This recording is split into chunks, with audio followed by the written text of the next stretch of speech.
Hi, Shalom friends. I'd like to share with you some thoughts today about kindness.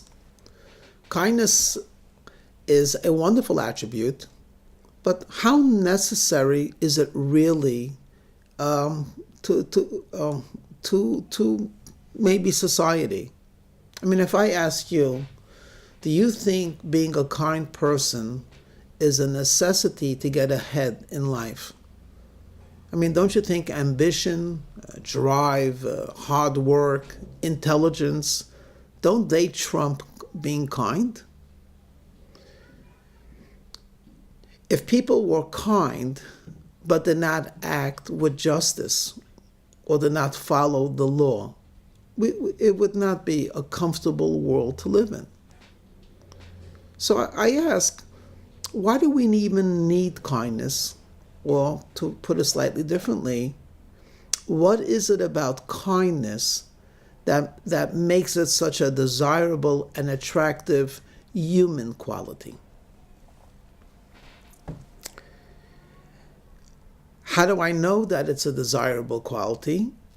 If you ever experience kindness, you know how beautiful it is, and perhaps more fundamental, when we describe our eternal God, whose perfection itself, one of the qualities of the 13 qualities is V'rav Chesed. He has much kindness or abundant kindness. People often confuse kindness with something called charity. So they would say, for example, a person is hungry, you give him a fish, right? And if you're very, very charitable, give him a fishing pole, so he doesn't have to ask anymore for a fish because he could do it on himself. Or to use the example of yesteryear, if you want to be charitable, you fix the person's shoes. If you want to be very charitable, you give him the ingredients and the glue so he could fix his own shoes. But charitable, as beautiful as it is, has one fatal flaw. And often that fatal flaw is expressed in the statement, I feel good when I give. Of course, for me and you, if there would be more people like that who felt good when giving, the world would be a kinder and a better place. But there's something incorrect about the word I feel good when giving, because that means that when you stop feeling good, you stop giving. So what is kindness? Actually, there's a Hasidic adage. Kindness, or kindness of kindness, is the sense of having enjoyment when someone else is having enjoyment. So, when you are happy, I am happy. When you are comfortable, I am comfortable. When you are healthy, I feel better. My happiness, my enjoyment, to a great extent, is based on the fact that you are enjoying life. It's a very different environment to live in when you're living with someone who feels good giving, or a person who's happiest when you're happy. If I ask you to think about a person you would want to spend your life with as a life partner, a spouse, ambition will get you so far. Patience will get you further. Good-looking and educated will get you a certain distance. But you want to live in heaven? Live with someone whose greatest enjoyment will be when he knows or she knows that their partner is happy. That's a kind person. And a kind word means that you utter something because you know that that person will enjoy hearing it. Because sometimes we say things that have to be said.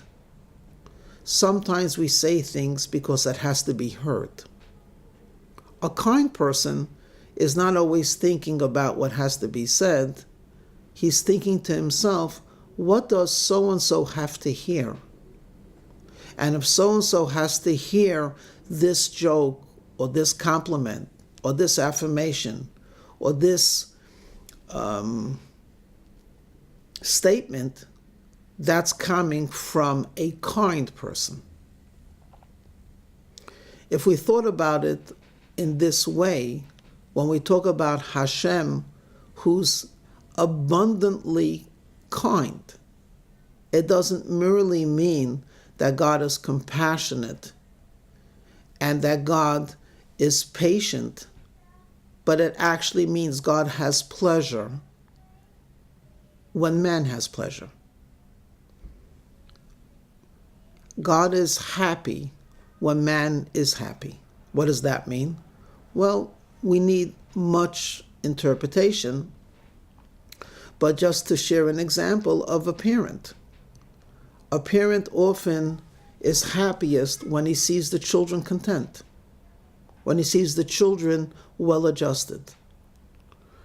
When God's children on earth are happy, of course, acting appropriately, this causes pleasure to the Almighty. Indeed, it says, when a Jew has pain, the Almighty Himself feels it. So kindness is a very deep quality. It's the ability to feel goodness by creating goodness. You know, stories often have a way of bringing concepts to life. It is told of the great Rabbi, the Chafetz Chaim, that he lived very, very simply, and once an admirer brought him a gift.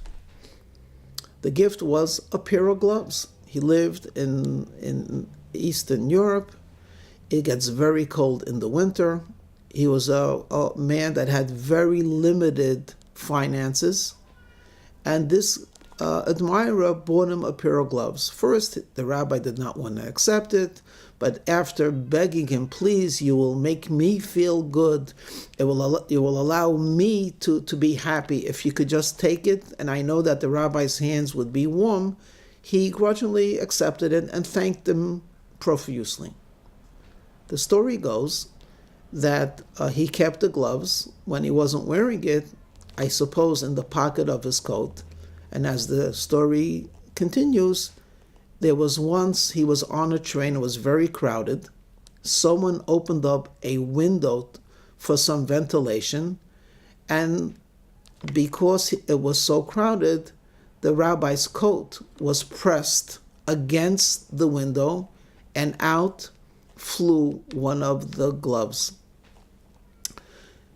The rabbi's attendant said, Rabbi, the glove just flew out.